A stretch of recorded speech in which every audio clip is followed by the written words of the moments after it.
Good morning, Wolverines. Who's ready to make some art? It's that time of year again to do the Post-it note challenge to try and win a donut party for your class. So donuts are on the line. We're going to look at an artist this week. Her name is Jen Stark. We're going to be basing our collaborative Post-it note challenge on her work. So let's take a look at a picture of her work. So this is Jen Stark, and you can see she loves color, she loves line, she likes to base her artwork off of nature and geometry. And I just think her work is super cool and bold. She does a lot of murals and street art. So we're going to create a collaborative piece based off of her artwork. And see each of those drips there? You guys are going to make your own drips, and we're going to put them all together for a beautiful installation. And an installation is a piece of artwork that works within a space where the space actually becomes part of the artwork. Okay, so let's get to making some art. So here you can see kind of what we're going for. And these are all the Post-it notes that have been put together. There's just a few samples, but you can see how we're going to be putting them together.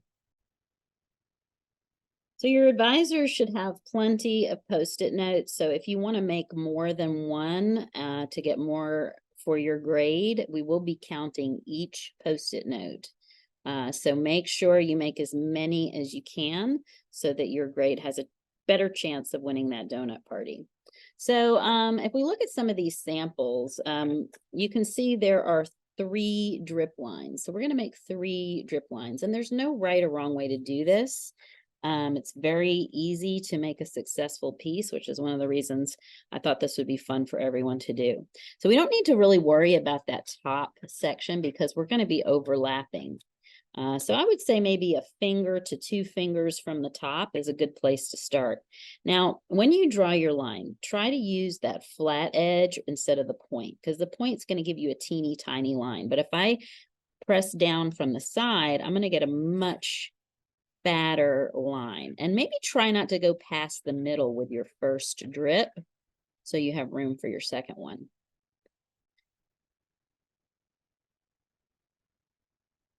And then maybe a third of the way down or 2/3 of the way down.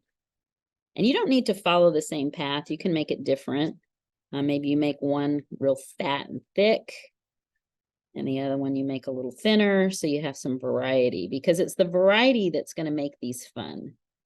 See how different we can make them all.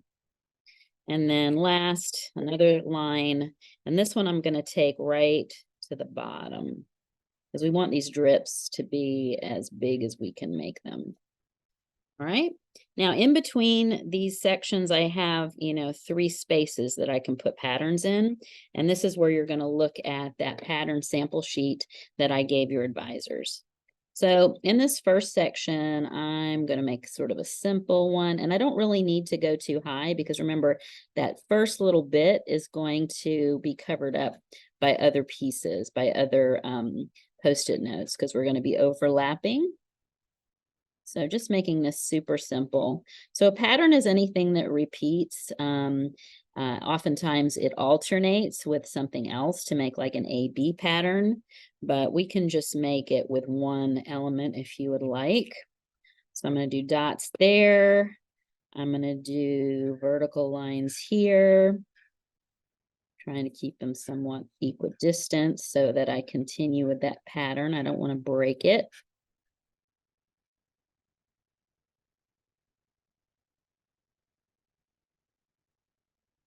And then lastly, another one. Maybe this time I will do triangles.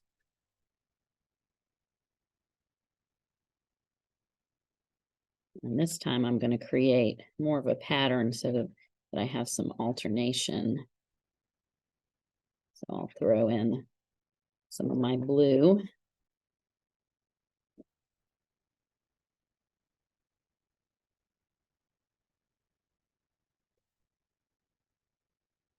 And that is almost it. The last step is going to be cutting them out. And I would say maybe make this bottom line a little bit thicker so that when you cut, you don't risk cutting it off. And if you do cut it off, you can always go back in and add it back, add it on top. So once I have it done, I can peel it off the table. The sticky is on the side here. The sticky part might be a little tricky to cut through, but it should be pretty easy. Now, the trick with cutting is you want to make sure you're moving the paper instead of the scissors. Because if you move the scissors, it's real easy to rip the paper.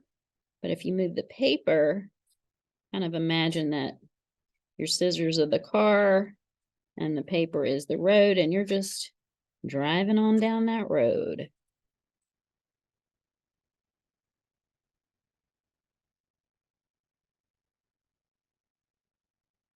And there we have it. All done. Nice drips. And then if you want to write your name on it, you don't have to write your name on it. Really, the only thing I need is the grade, but that'll be clear to me because you're going to be putting these back in your advisor's envelope. But if you really want to get some credit for yourself and you like signing your work, turn it over, write in pencil, not in the marker, and you can write your name, but more importantly, your grade or whatever grade you happen to be in. And then when we go to put these all together, we're going to get some really cool overlaps going on over there. Well, that's it, Wolverines. Thank you so much for cutting and drawing and making these really cool drips for this awesome installation that we're going to do.